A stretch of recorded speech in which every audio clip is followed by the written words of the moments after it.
Hai, apa kabar? Ketemu lagi di cerita kisah perjalanan hidup anak manusia. Hari ini aku mau bercerita tentang keterbukaan. Karena keterbukaan adalah awal pemulihan. Yuk. Ya, sayang sekali pas lagi berkabut saya datang, tapi view dari sini selalu membuat hati saya selalu rindu dengan Dusun Gedong. Karena view dari tempat ini, wah keren banget. Swear ini keren banget. Nah, saya pengen buat video juga tentang keterbukaan. Ada slogan dari kelas pemuritan yang mana katakan bahwa keterbukaan adalah awal dari pemulihan. Nah, sering sekali kita mengalami kendala ketika kita itu tidak mau Nah, sering sekali kita mengalami kendala, mengalami permasalahan ketika kita tidak mau terbuka. Kita menggenggam permasalahan kita sendiri. Kita simpan rahasia kita sendiri. Akhirnya tidak ada pemulihan. Kalau kita mau melayani, harus ada pemulihan dulu. Bagaimana mungkin kita jadi singer, kita jadi WL, kita jadi pemain musik, kita jadi pembawa firman khotbah di atas mimbar, tapi kita belum ada pemulihan hubungan dengan Tuhan. Dalam arti kita masih melakukan dosa-dosa yang kita sembunyiin dari mata manusia. Tapi sebenarnya apakah bisa kita bersembunyi dari mata Tuhan? Dapatkah kita bersembunyi dari mata Tuhan, Bapak Ibu Saudara? Tentunya tidak bisa ya. Kita tidak bisa bersembunyi di balik kehebatan kita bernyanyi di atas altar ataupun bermain musik di atas altar ataupun kita membawa firman. Begitu dahsyat kita nyampaikan firman, tapi ternyata hidup kita ada yang rahasia yang kita sembunyikan dari orang lain, yang kita dari pasangan kita gitu loh. Harus ada keterbukaan dulu.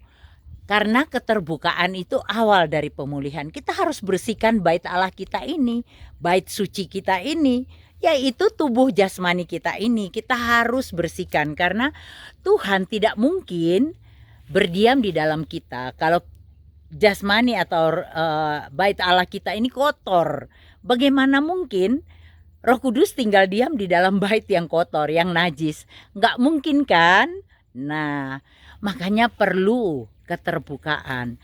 Kalau memang Bapak Ibu Saudara tuh sebagai hamba Tuhan, mungkin malu kalau sama pasangannya ya.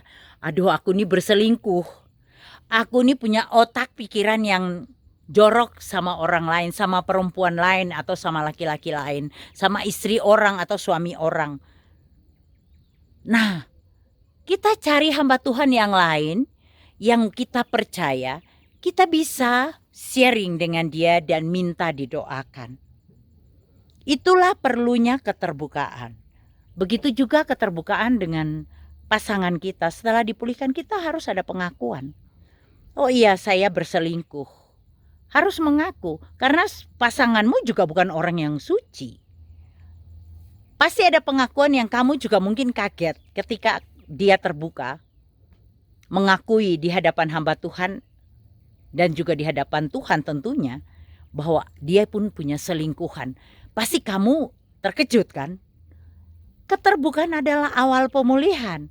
Ketika terbuka semuanya dan mau ada pemberesan, maka hubungan kalian, rumah tangga kalian akan dipulihkan. Ataupun hubungan kalian, mungkin hubungan baru pacaran ya. Baru pacaran tapi selingkuh. Waduh, cie, kamu selingkuh. Diam-diam kamu selingkuh dari pasanganmu.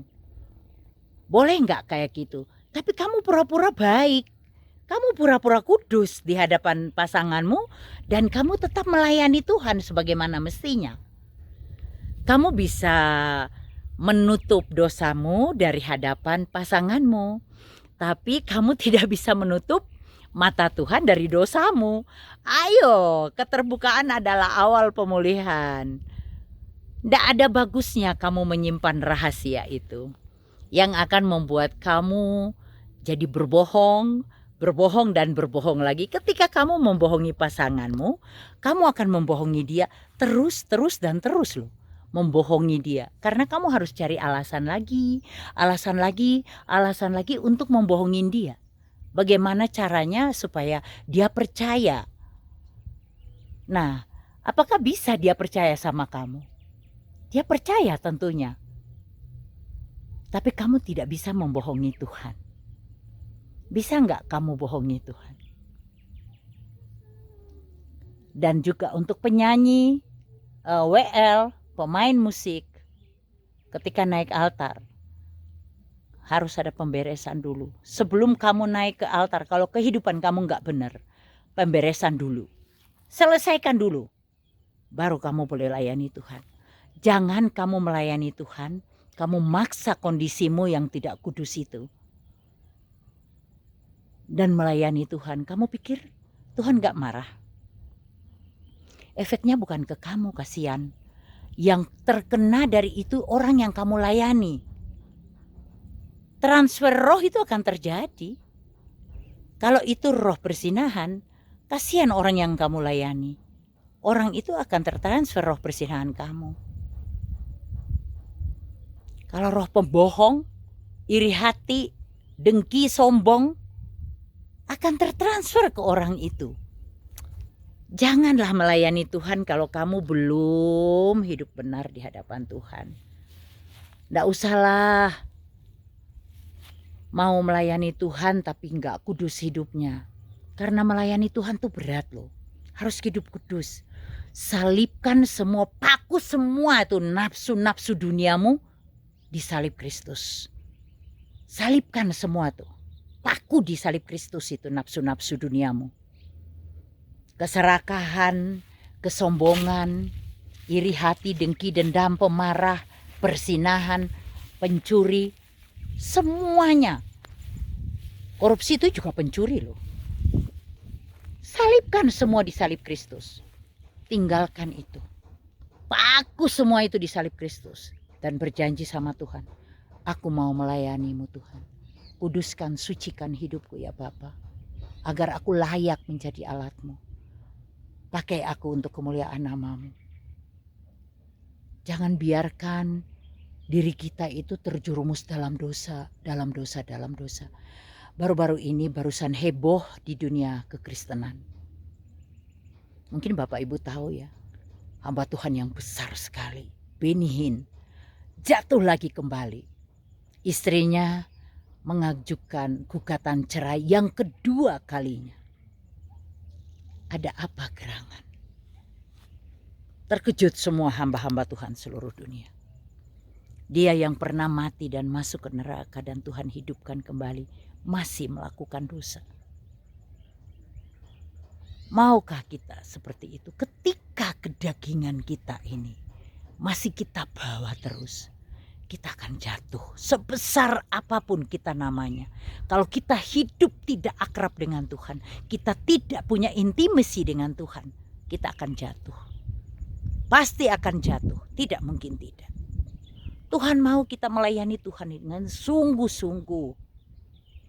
Banyak jiwa yang cari Tuhan. Mereka butuh kita. Jadi kita harus kuduskan dulu. Bagaimana mungkin kita melayani orang kalau hidup kita aja nggak benar. Hidup kita masih dengan dunia. Kita masih lihat dunia tuh begitu kemilaunya. Salibkan nafsu-nafsu kita di salib Kristus. Pakukan itu semua, tinggalkan.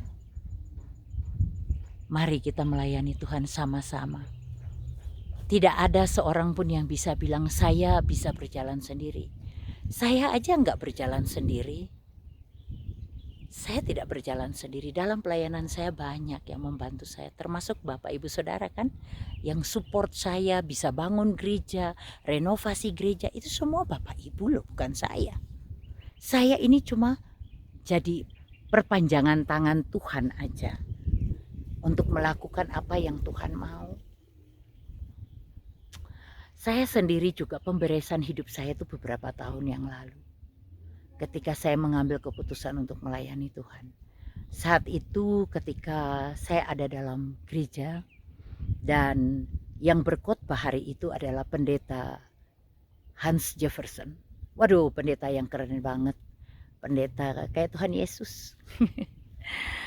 Nah, waktu dia berkhotbah di gereja saya, ternyata saya dalam roh dibawa Roh Kudus.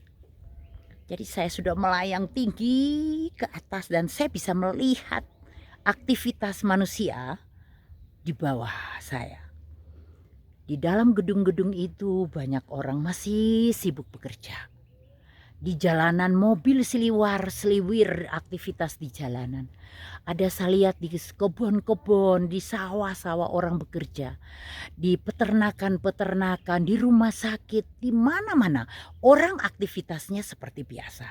Tidak ada yang menyadari betapa cepatnya perputaran waktu. Dan saya dalam roh itu bisa melihat perputaran waktu loh. Padahal kita secara jasmani kan gak bisa melihat perputaran waktu. Tapi saat itu saya bisa melihat perputaran waktu begitu cepat. Begitu cepat Bapak Ibu Saudara. Cepat sekali dan itu bening sekali waktu itu. Waktu itu bening, tidak bisa terlihat dengan mata telanjang kita. Tapi saya waktu itu bisa melihat.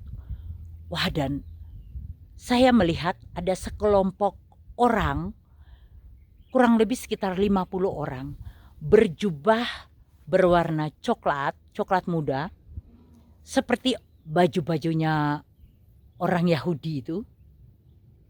Itu bukan Yahudi ya Yahudi lah. Dan dia ada hoodie-nya ya, tertutup itu, dan ada apa itu ikatan itu apa sih namanya effort ya apa itu ikatan pinggangnya itu, dan mereka membawa kitab yang besar-besar di tangan mereka. Mereka membuat kelompok gitu, satu kelompok yang besar. Mereka sedang membahas kitab. Itu saya melihat, oh mereka sedang membahas kitab, tapi saya tidak tahu mereka. Saya cuma terlihat itu tulisannya bahasa Ibrani ternyata.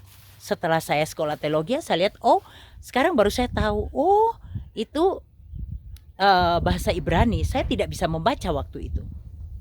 Kemudian roh itu membawa saya lagi dan saya mendengar suara, apa yang sudah kau lakukan untukku? Karena saya bisa dilihatkan perputaran waktu itu, saya ditanya, apa yang sudah kau lakukan untukku? Dan di situ saya nangis. Saya nangis dan saya pegang dada saya, Tuhan, ini aku, ini hidupku. Pakailah aku siap. Aku siap diutus. Pakailah hidupku untuk kemuliaan namamu. Itu yang aku lakukan saat itu. Aku menangis. Mungkin jemaat yang di belakangku dan yang di samping-sampingku melihat aku menangis gitu bingung juga. Kenapa aku menangis? Mereka kan gak tahu. Ternyata aku dibawa dalam roh. Aku bisa melihat semuanya itu. Dan sampai saat ini aku tidak mau mundur dari melayani Tuhan. Aku mengambil keputusan untuk melayani Tuhan. Dan syarat utama, aku tahu benar syarat utama, kekudusan bait Allahku. Kudus dululah. Aku kebetulan orang yang Tuhan ciptakan punya hati yang baik. Aku syukurin. Terima kasih Tuhan Yesus. Aku tidak pernah iri hati sama orang lain. Iri hati, dengki gitu. Marah, benci sama orang lain, enggak. Saya kalau marah sudah selesai. Besok saya lupa kalau saya pernah marah. Dan saya mau melayani Tuhan sampai saat ini. Ini kita barusan tadi selesai di sesi terakhir melaksanakan kelas pemuritan di Dusun Diwa angkatan pertama. Nanti Oktober kami akan melakukan angkatan yang kedua lagi. Wah, luar biasa sekali, luar biasa. Dan saya tidak dapat membuat video itu karena ada orang-orang yang dari seberang juga. Jadi ya saya tidak bisa mau videokan untuk keamanan mereka juga. Tapi saya mau bilang bahwa keterbukaan adalah awal pemulihan. Ketika kita mau terbuka semuanya hidup kita dipulihkan Tuhan. Tuhan tuh luar biasa. Kalau di sesi-sesi kelas pemuritan tuh ada itu sesi pemulihan itu. Wah keren banget itu. Wah ada pelepasan dan wah itu wah keren banget lah buat aku tuh. Itu sesi yang paling wah keren banget. Saya suka banget. Ada konseling, kemudian mereka ada pelepasan ketika didoain terjadi pelepasan luar biasa itu. Nah itulah ya Bapak Ibu Saudara, saya percaya bahwa Bapak Ibu juga mendengar atau menonton video ini dan mendengar video ini dan bisa mengaplikasikan dalam kehidupan pribadi Bapak Ibu Saudara supaya ada pemulihan-pemulihan dalam kehidupan Bapak Ibu Saudara. Keterbukaan adalah awal pemulihan. Terbukalah. Jangan ditutup. Ketutup tidak ada pemulihan. Bapak Ibu Saudara, terima kasih. Jumpa lagi dengan saya Nerlinda di cerita yang lain. Terima kasih. Tuhan Yesus memberkati.